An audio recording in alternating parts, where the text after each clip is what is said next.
Layer by William Henry Davis. दोस्तों layer का मतलब है फ्री टाइम, यानी अपने बिजी स्केड्यूल को छोड़ के थोड़ी देर के लिए रिलैक्स करना और फ्री हो जाना, इसे लेयर कहते हैं। तो चलिए इस नज़म को पढ़ते हैं। राइटर कहता है, what is this life if full of care we have no time to stand and stair.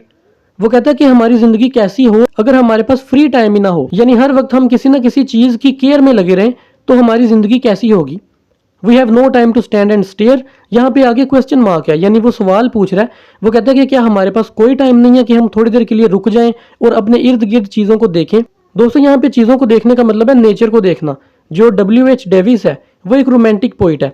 Romance ये वो वाला रोमांस नहीं है जो लड़का लड़की में होता है। लिटरेचर में रोमांस कहते हैं नेचर की तारीफ करना, यानी अपने इर्द गिर्द जो चीज़ें होती हैं जैसे नदियाँ, पहाड़, झील, झरने, दरख्त, परिंदे, इन सब चीज़ों की तारीफ करने को रोमांटिसिज्म कहते हैं लिटरेचर में। तो वो कह रहा है कि हमारे पास क्या कोई टाइम नहीं है कि हम नेचर को अपने इर्द गिर्द ऑब्जर्व कर सकें, उन्हें देख सकें। No time to stand beneath the boughs and stare as long as sheep or cows. वो कहता है कि हमारे पास कोई टाइम नहीं है कि हम थोड़ी देर के लिए एक दरख्त की शाख के नीचे या दरख्तों की शाखों के नीचे खड़े होकर हम थोड़ी देर के लिए देख सकें, उस तरह देख सकें जिस तरह शीप और काउज देखते हैं। दोस्तों जो वर्ड है ना स्टेयर, इसका मतलब होता है किसी चीज़ को देखना और फिर काफ़ी देर तक देखते रहना, इसे स्टेयर कहते हैं। यानी अगर आपने देखा होगा कि जो शीप और जो काउज हैं वो जब किसी एक डायरेक्शन में देख रहे होते हैं तो कभी कभार वो कई कई देर एक डायरेक्शन में ही देखते रहते हैं।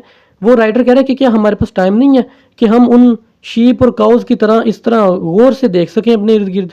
No time to see in broad daylight streams full of stars like skies at night.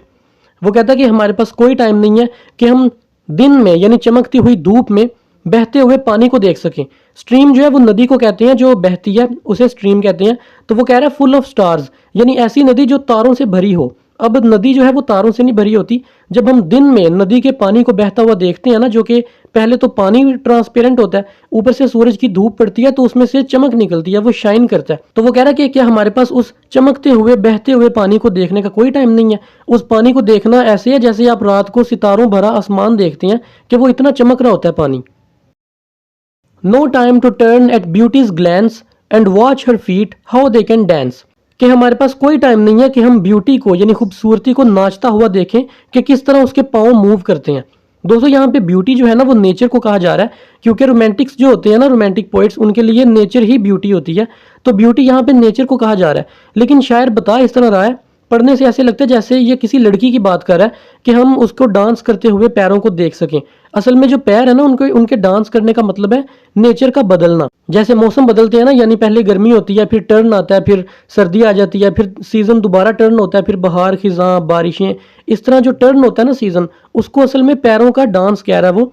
कि जिस तरह खूबसूरत लड़की डांस करती है ना, पाँव उसके मूव करते हैं, इस तरह नेचर में भी टर्न्स आते हैं और सीजन बदलते हैं। तो क्या हमारे पास कोई टाइम नहीं है कि हम उस बदलते हुए सीजन को देख सकें। No time to wait till her mouth can enrich that smile her eyes began.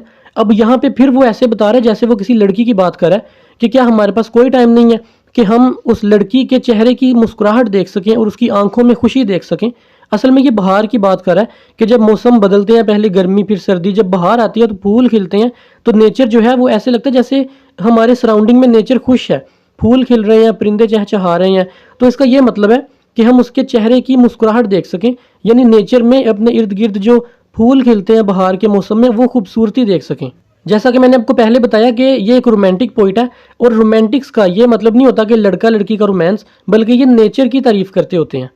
A poor life this if full of care we have no time to stand and stare. वो कहता है कि हमारी life में अगर हमारे पास इतना time ही नहीं है ना कि हम चीज़ों को देख सकें, खड़े होकर नेचर को एंजॉय कर सकें, तो फिर वो लाइफ का कोई फ़ायदा नहीं है। वो उस पर अफसोस कह रहा है कि वो पुअर लाइफ है, वो बहुत ही घटिया लाइफ है अगर हम नेचर को एंजॉय नहीं कर सकते। दोस्तों असल में ये नज़म लिखी गई थी जब इंडस्ट्रियलाइजेशन बहुत ज़्यादा बढ़ चुकी थी, जब नई नई फैक्ट्रीज बन रही थी, दरख्तों को काट के वहाँ पे फैक्ट्रीज बना देते, जो फसलों वाली जो फील्ड्स होती हैं उनको ख़त्म करके फैक्ट्री बना देते, और इस तरह लोग जो थे वो बहुत ज़्यादा बिजी थे, कोई जॉब पे आ रहा है, जा रहा है, हर वक्त परेशान है। तो वो राइटर जो है ना वो उन लोगों को क्रिटिसाइज़ कर रहा है कि क्या तुम्हारे पास इतना वक्त ही नहीं है कि तुम थोड़ी देर रुक के अपने इर्द गिर्द नेचर को ऑब्जर्व कर सको। तो अब इसकी एक्सरसाइज करते हैं। मैं सॉल्व क्वेश्चन कुछ सेकंड के लिए स्क्रीन पे दिखाऊंगा, आप उन्हें रोक के या स्क्रीनशॉट लेके आराम से पढ़ लें।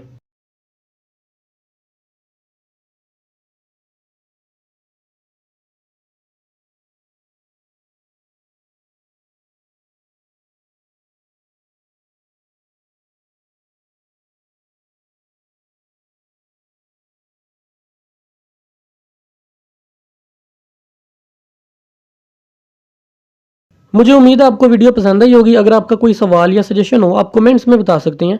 तो मिलते हैं अगली वीडियो में।